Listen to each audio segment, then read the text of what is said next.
আসসালামু আলাইকুম। এই মুহূর্তে আমি দাঁড়িয়ে আছি কুয়াকাটার সেই হচ্ছে অন্যতম একটা সেরা স্পটে।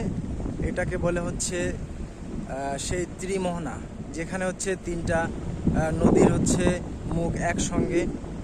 এবং আমার পিছনে দেখতে পাচ্ছেন অনেক জেলে ভাইরা হচ্ছে তাদের জীবিকার তাগিদে তারা জীবনের ঝুঁকি নিয়ে হচ্ছে মাছ ধরতে যাচ্ছে গভীর সমুদ্রে।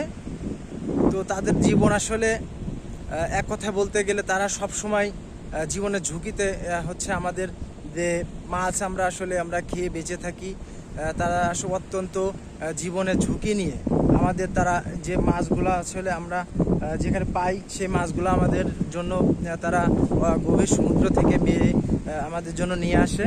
এটা হচ্ছে সেই ত্রিমোহনা জায়গা। এখান থেকে হচ্ছে এই নদীর তিনটা মুখ এখান থেকে শুরু, এবং আমার পিছনে অসংখ্য জেলে ভাইয়েরা হচ্ছে মাছ ধরতে যাচ্ছে, গভীর সমুদ্রে যাচ্ছে। তো ধন্যবাদ সবাইকে।